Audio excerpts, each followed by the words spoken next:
1590 WCGO. Our guest is my friend, a man whose books are very good. He's an investigative reporter, journalist, thinker, New York Times bestseller, author of Losing Bin Laden, The Myth of Market Share, which is a seminal business book, and many other great works, including the latest, greatest piece on Benghazi, which really uncovers the truth of what really happened in that gun-running episode, about which we're presumably not supposed to ask questions. Richard Miniter joining us, presumably from Washington. Richard, welcome. Oh, Franklin, good to be with you.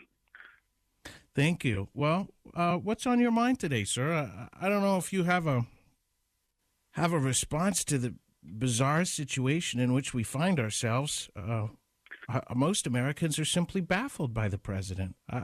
If you don't mind my saying, I just don't make any sense of what he's saying or what's going on. Well, it's fascinating. I think the White House has really lost interest in foreign policy, and they're just truly annoyed that they have to deal with Americans being kidnapped and beheaded, Allied pilots being burned alive in cages, and they really don't want. If you look at the president's budget, for example, where people spend their money. If you show me where a man's treasure is, that's where his heart is also, right? If you look at the president's budget, it's a record $3.99 trillion. It's basically a $4 trillion budget. It's a liberal fantasy. There's no way Congress is going to authorize a $4 trillion budget. That would take on another. We only take in about $2.1 trillion in revenue. So, you'd be increasing the national debt by another $2 trillion. Enormous numbers. But if you go through that budget, you see that he's actually cutting defense. He's not just cutting veterans' benefits. He's actually cutting military hardware. He's cutting the U.S. Navy, the number of ships it can deploy, the number of aircraft that it can put into the skies in the Middle East. Look at it. The Air Force itself is being cut. The Marine Corps is being cut. The Coast Guard is being cut. Homeland Security is given a small increase. And where are the big increases? Well, they're in the entitlements, of course. They're in, the science-based part of the federal bureaucracy, the FDA, for example, where, frankly, a lot of liberals work, and which is a concentration of a lot of liberal effort. But almost nothing in defense. It's as if they don't realize the United States is not Canada. It's a country that does have global responsibilities. And that if we do not act, it's not that the world leaves us alone. It's that we and our friends suffer, and our way of life goes away.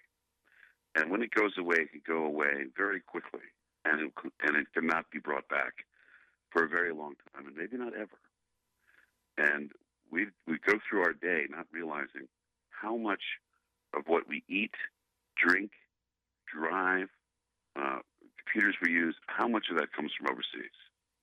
Even if it's an American product, it's usually manufactured overseas, or it has components that are. And without the freedom of movement and the global trade, our economy comes to a halt.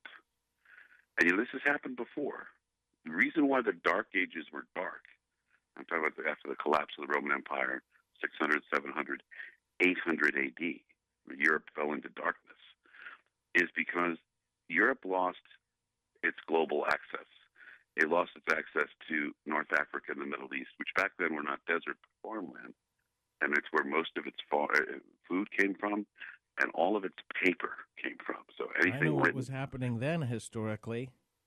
Right, it was no accident. What was spreading across with North Africa with sword and fire.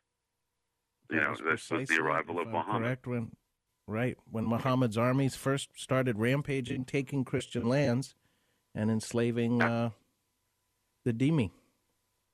That's Christians. Right, enslaving, killing, driving. Dark Ages were brought on by the Muslims. It's a historical fact. It tends to get glossed over in our histories. We just refer loosely to the barbarian invasions. We never quite name who these people are, and they're never depicted, as Muslims. But in fact, all of North Africa was Christian. There are many accounts of both Christians and Jews being put to the sword. Tens of thousands, of maybe millions of refugees arriving in Europe. And Europe losing access to the world and becoming much poorer and destabilizing Europe as well, much hungrier. Food just grows better in the Mediterranean. I mean, there's archaeological digs in Switzerland and in Germany which show that, about 660 or 670, the diet of the average European just collapsed. So if America gives its place up in the world, if we follow, the path being charted for us by Barack Obama, we're on the road to the new dark ages. Now, it's not going to happen immediately, and it may not happen at all, but we're on that path. If you draw that line out long enough, that's where it ends up. Richard, I'm of two minds on this, and I think I'm almost embarrassed to tell you, but you're my friend, and I'm going to tell you that I am of two minds. At first, I understand the scientific political consensus and the moral imperative of projecting power to protect individual liberty worldwide, and the historical lessons that we can take in the last century alone for the dangers of not doing this. This is obvious. At the same time, I'm a father, and I think in a small part of my mind, the little pragmatic part of my mind, I think this. It doesn't sound very scientific, but this is the best way I can put it. Thank God we have a so-called leader who's so bad at what he does, he could not possibly organize an army. He can't possibly get the country together. Thank God we're so divided. Thank God the people who work for him are so disorganized that he cannot put my son's boots on the ground and he be the one who has been shown to not listen to his flag officers about anything, about getting out of Iraq or about not inviting refugees in from Syria this week. This week's latest un-American ridiculous thing he's doing, that he doesn't listen to anybody around him. I think, thank God, he's not the commander-in-chief that can actually take action. Now, I feel like a coward when I say that, but in part, I'm terrified of what this guy Obama can do with armies of our children.